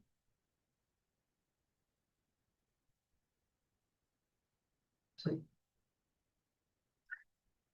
Es el tiempo que le toma al sistema alcanzar el 50% del valor final. Entonces, ¿qué es lo que eso significa? Usted tiene su sistema, cuando usted mira la forma de onda, considerando que sea un sistema subamortiguado, nos va entonces a dar la indicación de que estamos tratando de sistema de segundo orden, ¿sí? Y entonces dentro de eso, ese sistema por ser de segundo orden, pues ya uno empieza a buscar los parámetros de los tiempos y demás, lo que estamos pues en este caso analizando. ¿Listo? Entonces, usted mira a qué valor final llegó. Si usted observa que llegó a un valor final 1, quiere decir que la mitad de ese es 0,5, ¿no? Apenas obvio, ¿cierto? 0,5. El tiempo de retardo T es un tiempo que nosotros podemos encontrar únicamente con la ayuda de la curva. O sea, no existe una aproximación que uno reemplace unos parámetros y demás para poderlo encontrar. Entonces, a partir de la curva es que uno lo puede hallar. Entonces, por ejemplo, allí en la figura, ahí ustedes alcanzarán a ver que este valor final corresponde a uno, ¿sí? Corresponde a uno. Así que ahí más o menos uno, dos, tres, cuatro, cinco, o sea, más o menos la mitad de ese uno queda aquí donde estoy señalando. O sea que aquí tendríamos alrededor de 0,5. Aquí se tiene alrededor de 0 puntos.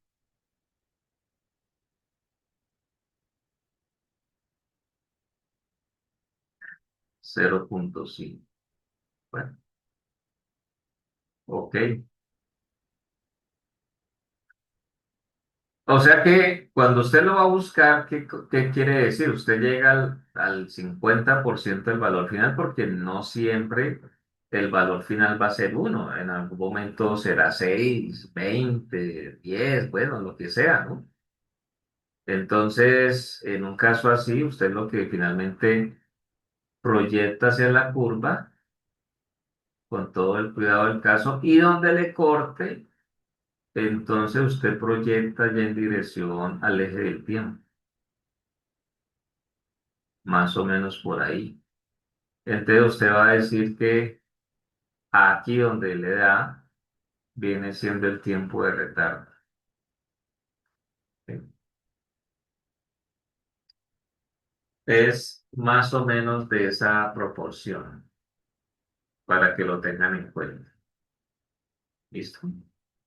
Y como ya dije, toca encontrarlo con la ayuda de la curva. O sea que si nosotros no tenemos una curva, sino que tenemos otro tipo de información, pues nos tocaría de pronto, si se tiene la función de transferencia del sistema y se conoce cuál es el valor de la entrada a aplicar, entonces graficar la respuesta con esa información previa. En su momento lo vamos a ver con la ayuda pues, de MATLAB para que lo tengamos presente. Pero el asunto es ese, ¿no? No existe otra consideración, otra manera para nosotros finalmente llegar pues a ese resultado, ¿sí? Así es y así debe ser. Bueno, entonces, ¿qué es el tiempo de crecimiento para nosotros?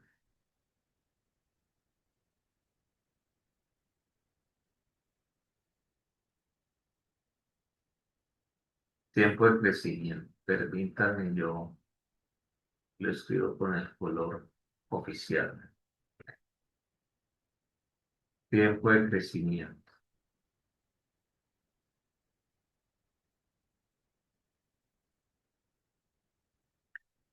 Tiempo de crecimiento viene siendo aquí T sub R.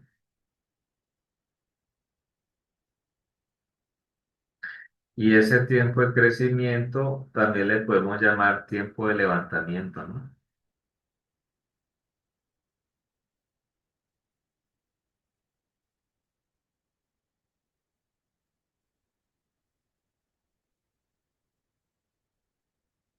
Entonces, sucede que este denominado tiempo de crecimiento o tiempo de levantamiento lo vamos a definir de la siguiente manera. Entonces, diremos lo siguiente, ¿qué es el tiempo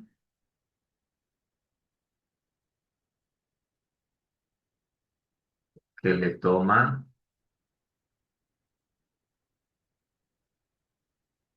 a la respuesta?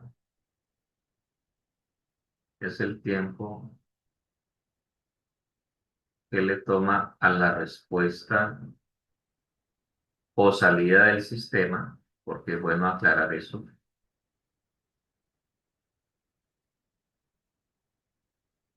alcanzar por primera vez,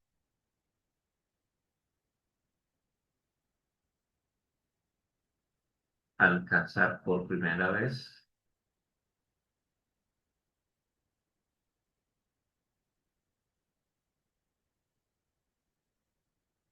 alcanzar por primera vez el valor final. ¿Sí? Es el tiempo que le toma a la respuesta o salida del sistema alcanzar por primera vez el valor final. Punto. Por primera vez. ¿Cómo así? ¿Por qué pues se habla de primera vez? Vamos a mirar la curva, ¿no? Porque para entender ese concepto es con la ayuda de la curva. Voy a buscar completar acá una línea. Puede ser con este que estamos aquí trabajando. Entonces, yo llego justo aquí. Entonces,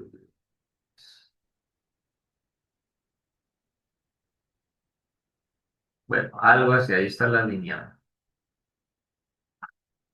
Sucede que si miramos con todo el detalle del caso, ¿cuántas veces la respuesta o salida del sistema toca el valor final? Mira, aquí lo toca por primera vez. Entonces digamos que este es uno. Entonces ya sube, hasta que alcanza un pico máximo y vuelve y baja. Entonces miren ustedes, aquí lo toca por segunda vez, ¿sí lo ven? Lo toca por segunda vez. Aquí lo está tocando, según se alcanza a ver como una tercera vez. Por aquí hay una cuarta vez. Por aquí hay como una quinta.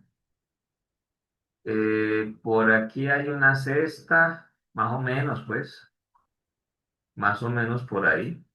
O sea, lo toca la respuesta del sistema cuando se somete a un escalón, en este caso,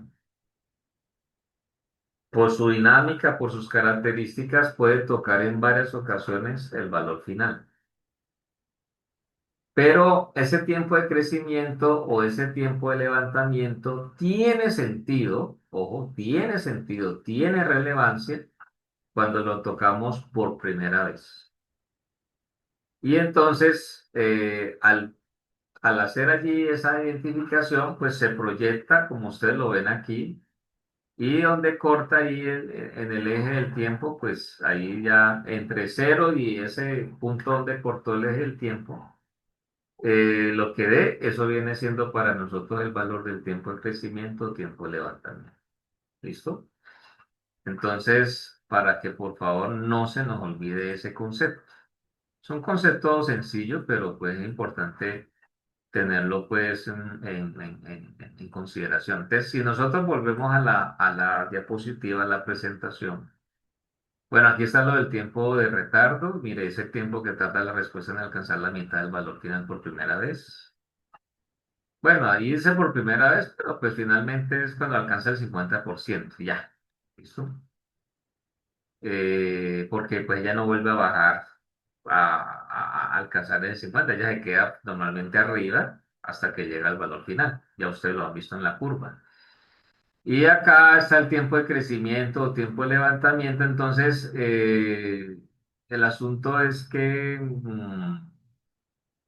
normalmente aquí hay una ecuación que puede servir para poder llegar a encontrarlo ya con operaciones normales, que es lo que se tiene allí. Entonces, voy a copiar esta parte y la llevo allá al pizarrón para explicar. Entonces, vámonos aquí al pizarrón y entonces tenemos lo siguiente. Está grande aquí. Entonces, nosotros 100 por aquí, muy bien. Y entonces, esto viene aquí. Vamos a ampliar un poco más. Ahí más o menos. ¿Listo? Entonces, ¿qué podemos decir? Que ese tiempo de crecimiento o tiempo de levantamiento es igual a esto, o sea, pi menos beta sobre omega sub d. Y ojo, beta es lo que está acá, o sea, para encontrar el valor de beta tengo que hacer el arco tangente o tangente a la menos uno de omega sub d sobre sigma, ¿ok? Entonces, no se nos olvide que la frecuencia natural amortiguada es la frecuencia natural no amortiguada por la raíz cuadrada de uno menos el factor de amortiguamiento al cuadrado. Y no se nos puede olvidar que sigma, que dijimos que es una atenuación, es el producto de zeta por omega sub n. ¿Ok? Eso es importante tenerlo en cuenta. Entonces, cuando se va a trabajar el beta, esto viene siendo el arco tangente o tangente a la menos uno, reemplazando de omega sub n. Permítame borrar esto aquí. Salgamos un poquito acá. Entonces, tangente a la menos uno de omega sub n por la raíz cuadrada de uno menos factor de amortiguamiento al cuadrado, dividido sigma, que ya sabemos que es zeta por omega sub n. O sea, quiere esto decir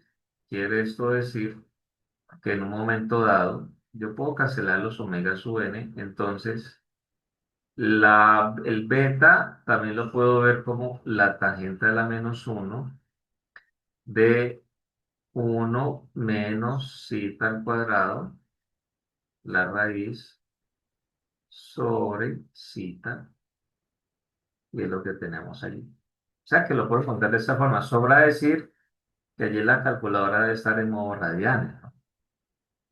Porque si usted la tiene en grados, pues le va a dar un beta en grados y esos grados no le van a coincidir cuando usted trabaje la ecuación del tiempo de crecimiento de levantamiento. Le daría en este caso un tiempo negativo. Entonces hay que tener mucho cuidado con eso. Entonces, el tiempo de crecimiento o de levantamiento también lo puedo ver así, como pi menos el valor que se obtuvo de beta previamente, dice dividido omega sub d o también dividido omega sub n por la raíz cuadrada de uno menos zeta al cuadrado. Entonces, lo que uno está entendiendo allí, que queda ratificado, como decía ahora, la curva me lo está indicando. La forma de onda de la curva me está indicando que este es un análisis válido para, o esta caracterización que se hace, porque yo caracterizo cuando analizo pues una respuesta de un sistema y demás, es válida para sistemas subamortiguados. La curva lo está indicando, ya habíamos visto previamente eso. Sin embargo, si a alguno de ustedes no les llegara a quedar claro, el hecho de que para encontrar los valores de beta y del mismo tiempo se está utilizando el concepto o la definición de la frecuencia natural amortiguada, o sea, de omega sub d, pues ahí está implícito que tiene que ser un sistema subamortiguado, porque recordemos que omega sub d solamente se presenta, solamente es válido cuando tengo sistema subamortiguado. No se nos olvide eso, ¿vale? No se nos puede olvidar eso. Entonces, ese es un aspecto que es clave, que es, digamos, fundamental tener en cuenta e importante. Bueno, muy bien. Entonces, eso es lo que se tiene para hoy. Ya a nosotros nos va a quedar pendiente completar este análisis, que es donde vamos a hacer ya algunos ejemplos para aterrizar conceptos, que es para hablar del tiempo pico, que es para hablar del sobreimpulso máximo que aparece aquí y para hablar del tiempo de establecimiento. Eso ya lo podemos tratar en la siguiente sesión con los ejemplos del caso, donde se tendrá pues la ocasión, la oportunidad de completar este análisis. Eh, Eso es, ya por hoy pues lo terminamos allí, porque ya el tiempo pues ya es un tiempo, creo que las 3 horas de trabajo, la primera hora dedicada al análisis de la evaluación, que esa no quedó grabada, esa solamente quedó para ustedes, pero hayan tomado nota. Igual ustedes tienen allá el archivo de respuesta, solamente de lo que hice fue extender un poco la explicación y demás. Entonces ya tienen ustedes esa información. La próxima sesión, como dije ahora al inicio, que tenemos la oportunidad de vernos por no ser un día como hoy festivo, entonces haremos esa evaluación para que por favor la preparen bien. Si tienen alguna inquietud, pues en el grupo la pueden plantear. Ya les voy a enviar a ustedes la planilla, cómo está esa parte, ahí dentro del grupo para que miren y entonces sepan que realmente no estuvo bien el resultado. Hay que prepararlo bien, o sea, tengan en cuenta, por favor, completar los análisis. Todo lo que yo pregunté, ustedes lo conocen. No hay ningún tema nuevo allí. Lo que pasa es que hay que ser muy puntuales en la solución, alcanzar a hacer las operaciones, todo eso para finalmente tener pues el resultado. Son los mismos temas, como dije yo hace un instante, el tema que no vamos a considerar por lo que yo explicaba de que tengo en cuenta pues mucho la parte disciplinar de ustedes, es el que hace énfasis en el modelado del sistema electrónico. Eso lo vamos a evaluar ya con la implementación que ustedes más adelante van a realizar. Pero en la evaluación no, porque no me interesa es que ustedes tengan un desempeño profundo. Y como yo sé, tengo muy presente que lo electrónico no forma parte fuerte de su disciplina, entonces hay que ser un poquito consecuente con eso. Entonces, un favor que les pido es que a los que seguramente por temas de trabajo u otros no pudieron acompañarnos hoy, le hagan saber que no solamente expliqué la evaluación, que con base en el archivo que compartí el día anterior, sino que en 8 días, por tratarse de un día normal, no festivo, tendrá lugar la misma, o sea, el opcional, para que ellos se preparen. Entonces, les agradezco mucho la participación. Le agradezco aquí a los compañeros, los que están en este momento, Brian, Juan Diego, Juan, y entonces, pues así quedamos. Nos vemos en 8 días, muchachos. Un feliz resto de día. Chao, profe, que esté Bueno, bien. muchas gracias. Cuídate. No, profe, que le está bien. Muy amable. Cuídate tú también. Ve, profe, una preguntita. Dale. ¿Del salón sí ganaron el parcial? ¿Alguien? No, no, no, no, no Ah, hubo, no, ninguno, ninguno. bueno, listo, profe. Listo, Hasta Miguel. luego. Bueno, hasta luego. Estés bien. Cuídate. Bueno, tú también. Cuídate.